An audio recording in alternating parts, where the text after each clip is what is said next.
Purihin ang Panginoon sa pagkakataon na makausap kayo, diretso, walang filter, walang pag-e-edit ng ating mga sasabihin o gustong iparating. Mag-comment din po kayo or yung mga tanong, i-post nyo po para sa susunod nating pag-uusap ay pipilitin kong masagot din ang inyong mga katanungan. Magandang hapon po sa inyong lahat, sa ating mga kababayan sa Luzon, Visayas, Mindanao. Sa mahal natin mga OFW na parati nating sinasabing mga bayani, pero madalas hindi natin tinuturing na bayani. Sa mga nagsasabing sila ang bayani, pero pinagtatakpan ang katotohanan. At lalong-lalo na po sa mga kababayan natin na dadama na ang economic crisis na dulot ng mataas na presyo ng langis at ng mga problema sa ating ekonomiya.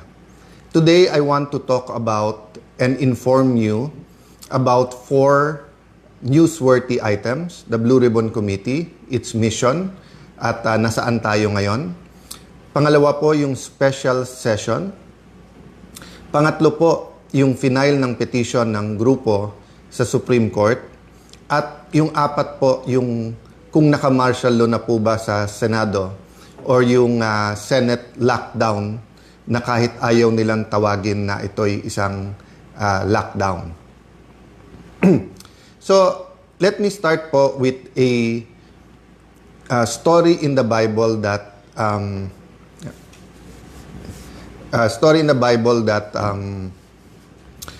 madalas ko tong pag-isipan, nakaka-encourage to sa akin at nag-e-encourage po sa iba. So, inaayos lang po yung phone ko, medyo mabigat. Ang tumatagilid po yung phone, hindi po tayo. Ayan. Laban lang po tayo. Okay. So, ito pong story na to ay alam ng napakaraming tao. Ito po yung story ng persistent widow. No? Persistent widow, meron po isang byuda, taas pa ng nakatagilid.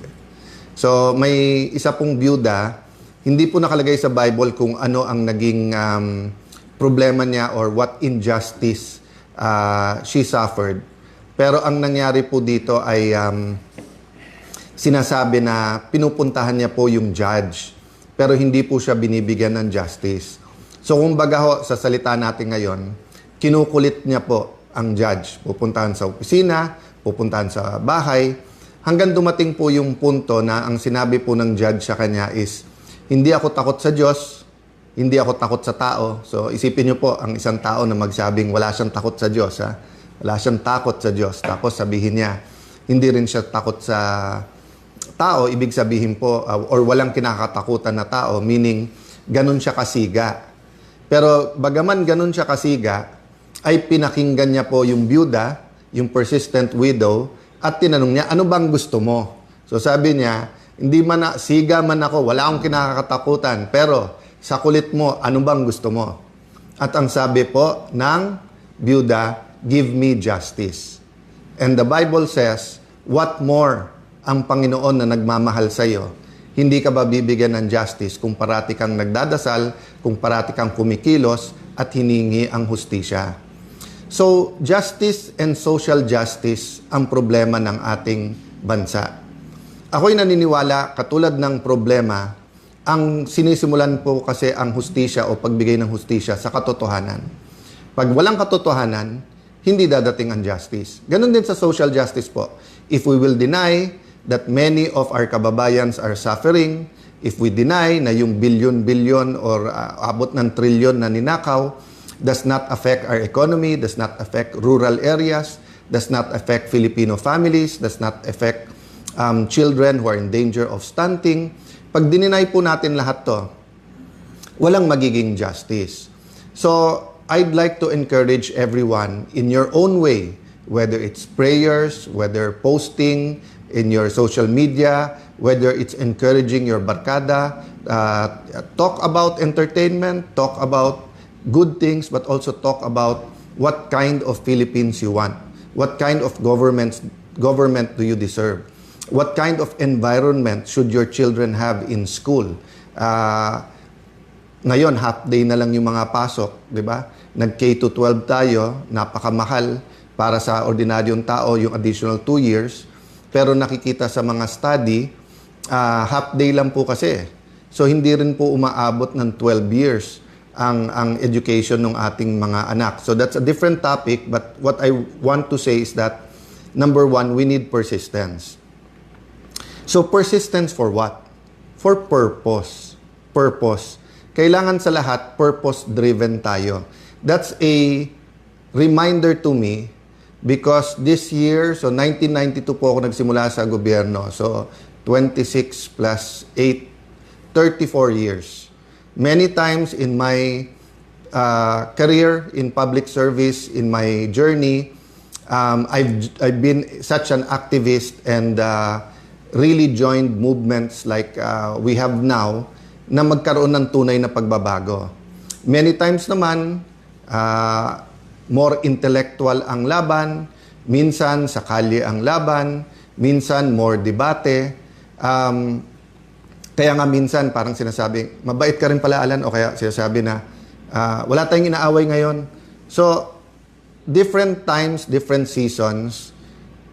But I realize po na there are really seasons, there are really times na nasa crossroad ang bansa at pag hindi tayo kumilos, it will determine the future of the next generation.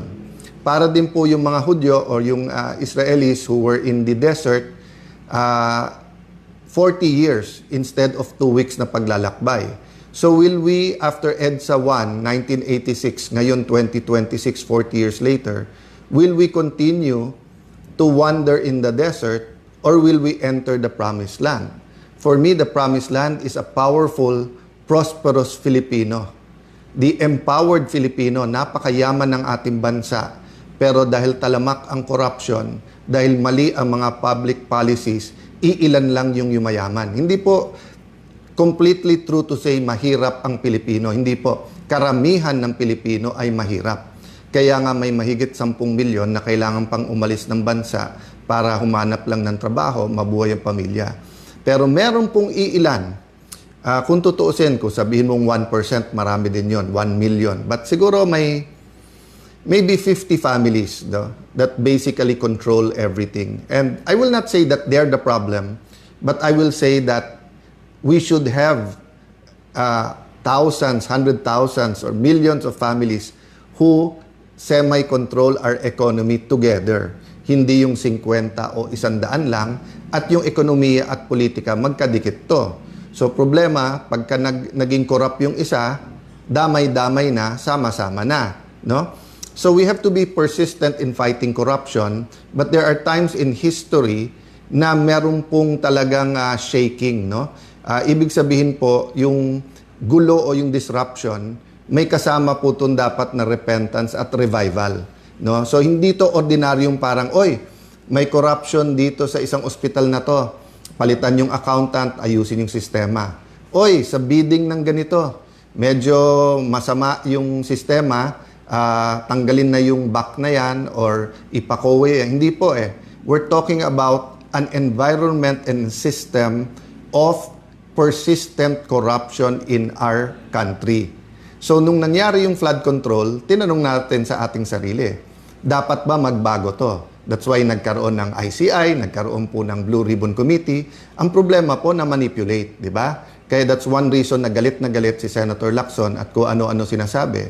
Because he has a reputation and I know for a fact that many times in his life, he fought for principles. Ang problema ngayon, naging mercenary na lang at kasama sa pagmamanipulate ng Blue Ribbon Committee para nga ilan lang ay turo pero yung mga tunay na mga mastermind, in fact, he went so far to say walang mastermind.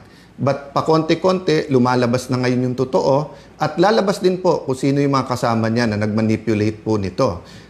Ganun din po, kaya galit na galit si Senator Erwin Tulfo at kung ano sinasabi kasi whether it's campaign donations, whether it's yung mga kontratista, maleta, parati siyang kasama sa pinapangalan, no? So, but my point is this, there will be many issues thrown against me individually, thrown against any of the witnesses, thrown against our group of senators. yes, tama na ibalita to sa news. So whether yan ay yung special session tomorrow, whether yan yung May 13 na pagsugod ng NBI, whether yan yung threat sa Senado next week. Pero tandaan nyo po ha, marami dito distraction. Marami dito nililihis ang issue kasi ang issue, pagka ang flood control ay nahimay at nasolve natin, we will be able to come up with a system that will fight corruption effectively. If not, this will be the biggest cover-up for the biggest corruption scandal ever in our country. So, eyes on the ball tayo. So, ano po ang sinasabi kong purpose-driven? Our purpose is the Lord's plan for our country. I believe po, the way the Lord made the Filipino, napaka-adaptable, napakadaling matuto, napaka-respectful, hindi nagtatanim ng galit. Kita mo, ang Hapon, meron pa rin silang problema sa Chinese, sa Korean. Pero kung titignan mo sa atin, best friends na natin, partners na natin in development, makikita mo, dati may problema din tayo sa Malaysia, but now we have 2 disputes with them, but we are cooperating and we have a very good relationship with them. Ganun din sa Vietnam, kakabisita lang ng leader nila, pero meron tayong dispute sa West Philippine Sea sa kanila. So makikita nyo po ang Pilipino, ang number one asset natin syempre yung tao, yung Pilipino mismo. But you name it, no? Whether beautiful islands, mga beach, karagatan, oil, gas, gold, lahat meron ng Pilipinas eh. Lupa, napakaraming lupa ng Pilipinas pero napakaraming walang lupa o walang matirahan. Di ba? So, corruption is not the only issue, but it is a major issue because with corruption, mali din yung policies natin. May mga bansa kasi na may corruption pero tama policies nila. Sa atin, our policies are being driven by that corruption. So like the policy na ang Senate ay mailagay sa ilalim ng Malacanang at yung 12 daw ay pwede hindi 13. So may statement po kami, it's also posted dito sa Facebook. So yun po ang statement sa final natin sa Supreme Court. We believe in the system. 'Di ba? Ako'y naniniwala na yung pakikibaka, yung pagiging aktivismo, marami po 'yan. May prayer vigil, may rally, may posting, may debate sa Senado, may mga forums, may panawagan. Kasama din po dito ang ating mga branches of government. And sabi po sa ating Philippine Constitution, pag may violation ng Constitution, sa Supreme Court talaga ang punta. So, pakibasa na lang po ang aming statement para hindi ko ituon lahat ng oras dyan. But nasa Supreme Court ngayon po yan. And we have faith, no, that the issue is something that is very important not only now but in the future. The issue will determine our kind of democracy, our kind of government. It will also be a lesson to all senators when it comes to power and restraint and following rules. Tandaan nyo po ha, pag walang rules, pag walang batas, chaos po tayo. Ang mangyayari wild west. Kung sino mas malakas boses, sino mas maraming barel, sino mas maraming pera, or babalik tayo dun sa, yung pag-uusapan natin ngayon, 4Ps eh. Plans, persistence, purpose, principle. Pero kapag walang batas, babalik tayo doon sa guns, goons, and gold. Diba? Yan yung 80s eh. Yan yung sinasabi na pagka may 3G ka, hindi ano yon, hindi 3G ng cellphone. Ang ibig sabihin nun, guns, may armas ka, nandyan sa'yo police o militar or may private army. Goons, kasi kahit may baril ka, kung wala ka naman tao, but gold. Diba? Kaya yung biro nung time na yon na tinutotoo ng ibang politiko or warlords is the golden rule. Who has the gold rules? So, alam naman natin ngayon kung nasaan yung gold, nasa maleta. At lumalabas kung sino nakakakuha ng mga maraming maleta. So, pinaglalaban ngayon using the modern day guns and goons para maprotektahan yung kanilang gold. Ginagamit din po yung gold. So, persistence, purpose. So, ano po purpose natin? Purpose, lumabas ang totoo. Purpose is to build the kind of Philippines that we all want. May I ask the law students or, all students, Constitution, Philippine Constitution is a subject that we should all embrace. Tignan nyo po yung preamble ng ating Constitution. Basahin nyo ng basahin po yon. Ako po, pag medyo na disillusion or kailangan paalalahanin ko kung anong ating pinaglalaban. Of course, binabasa ko po yung Bible, respecting everyone kung ano religion nyo. Going to God is the primary, di ba? But secondarily, I go to the preamble of the Constitution at pag nabasa mo yan, mararamdaman mo yung struggles ng ating mga heroes. No? So what are plans? Sabi po sa Jeremiah 29:11, "For I know the plans I have for you, plans to prosper you and not to harm you, plans to give you hope in a future." So sabi ng Panginoon, maganda plano ko para sa inyo. Planong pagpalain kayo at hindi saktan, plano bigyan ng pag-asa at kinabukasan. Sabi ng aking kaibigan, aking kapatid, si Carlos, yung kinabukasan at yung pag-asa, pinagsama niya doon. Kasi nga, yung pag-asa mo ngayon, pero may pag-asa ka rin bukas sa mga anak mo. So what we're doing now will affect. So, EDSA 1 affected my generation. EDSA 2 affected the other generation. Diba? All these scandals, Napoles, ngayon flood control, how we handle it will affect the generation of the Gen Z and the generation that has yet to be born. That's why it's important we're persistent at wag natin tong bitawan. So tomorrow may special session. Kung titignan mo lahat nung nasaan, ang gaganda, di ba? Isang tingin mo, sabi ko, ang gaganda ng mga bills na to. Some I agree with, some I don't. But kung titignan mo, katulad nung anti-dynasty law, nasa interpellation pa lang yan eh. Imposibleng mapasa yan sa isang araw unless brabrasuhin nila para may pakitang tao. Kung titignan mo yung ibang bills, alam nyo ba, pwede namin pinasayan nung Senate President ako.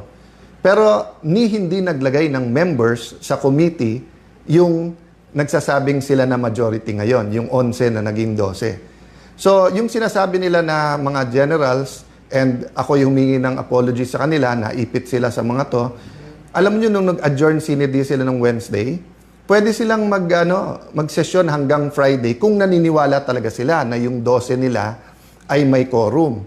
At pwede lang gawin lahat ng gusto nilang gawin sa special session tomorrow. So yung mga nauna na nagbigay ng opinion na this is for leadership change, yan din nasa mind namin. So sa meeting ng grupo ng ating mga senador yesterday, yan ang dinidiscuss namin na lahat ginagawa, no? Pagsugod ng NBI, paghuli kay Bato, pag-walk out, yung napakaraming issue na binabato nila, magtrabaho, etc. But in the end, it's all about the flood control and who's guilty and how do we protect everyone, how do you protect the mastermind and how do you protect Malacanang. So we will not get to the Lord's plan. We will disagree on politics, but we all agree that God meant the Philippines to be a prosperous, powerful nation. Let me address myself to fellow Christians, no? Pasintabi sa aking mga kapatid na Muslim, no? Assalamualaikum sa mga kapatid na Muslim. For how many decades, centuries have we been claiming to be a Christian nation? Pero ano nababasa ng ibang mga bansa tungkol sa Pilipinas? Idolatry, immorality, corruption, di ba? So we have to change that. So dyan pupunta. How do we change that? Through our principles. Ang pinaglalaban namin, hindi power, hindi position, prinsipyo.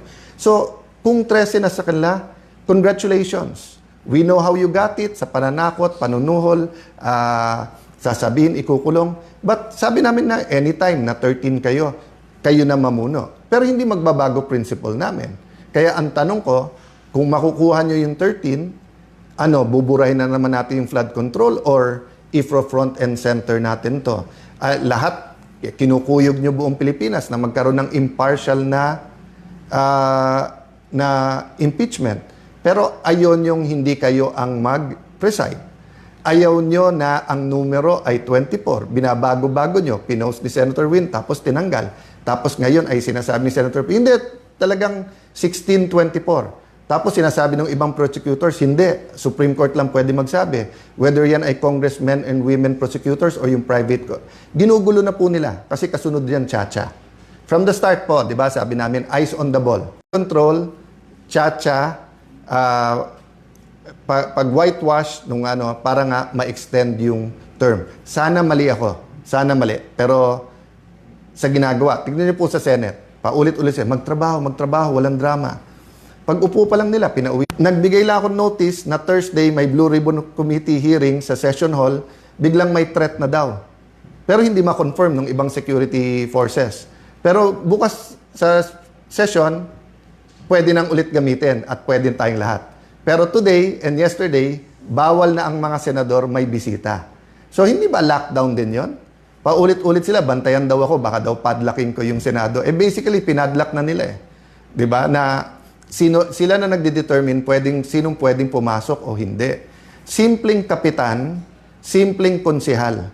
Anytime pwede ka pumasok ng barangay hall. Of course, hindi pwedeng armado, hindi pwedeng 500 kayo papasok dyan. May security protocol. Ang dami namang kagalang-galang and I respect the PNP, lalo NCRPO, SAF. Yung mga nasa labas ng Senado, I think is NCRPO and SPD. Wala namang gulo eh.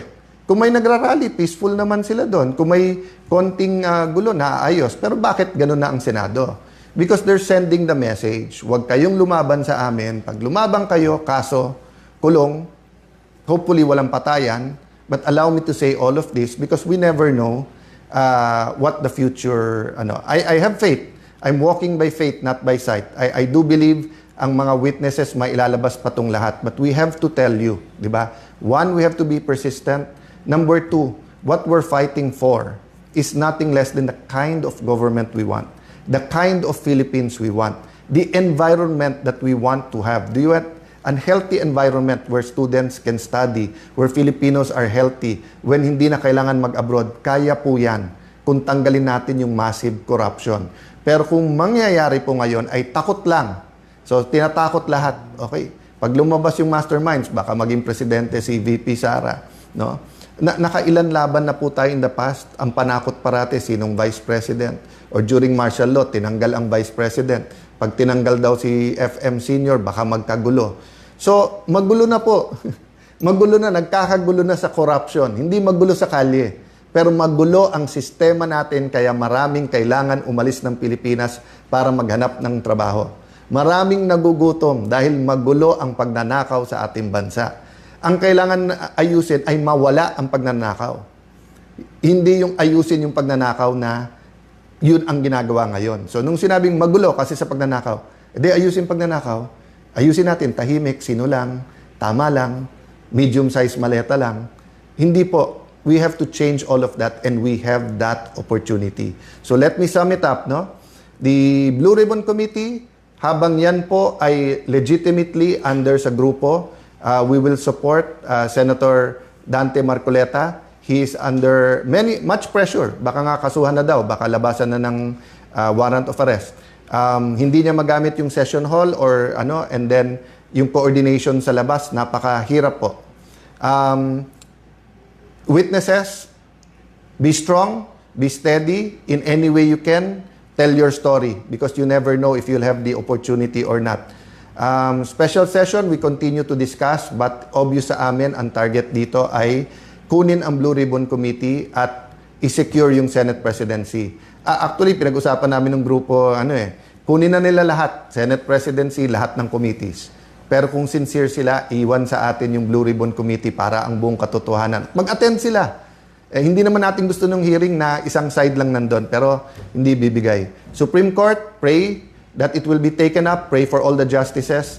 Pray na ma-articulate ng both sides yung kanilang stand. Diba? Tapos Senate, pag-pray nyo po, kasi ang Senate is the last bastion of democracy. No? Yun ang sinasabi na, ibig sabihin po, pag napatahimik na lahat, nandyan yan. Kasi dumating ang time in martial law, pati media, kaya nga hangang-hanga dati ako nun sa Malaya at saka sa Inquirer, dahil nga may boses ng oposisyon. Ngayon, ang style nila is hindi patahimikin yung media, kung hindi guluhin, di ba? Tignan nyo yung sabihin lang, wag tawagin 18 Marines. Bakit? Hindi ba sila dating Marines? Hindi ba pati pag-retired tawagin? So, naging bagman. Ang bagman po, yun yung tagakuha mo ng pera, hindi yung tagabuhat ng pera. So, yung mga bagman po, yun po ang sinusumbong nung 18. Hindi po sila bagman. Tapos ngayon, na lang, former employees of Zaldico. At yung mga media, sumusunod yung iba. So, ang Malacanang na pala nagdidikta how to describe a witness. No? Ako, hindi ko dinidikta sa media. But ang sinasabi ko lang, that's the kind of environment we have now.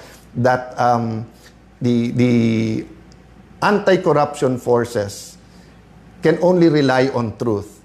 But the pro-corruption forces have all the means, even the small means of crafting words so that emotions can be controlled.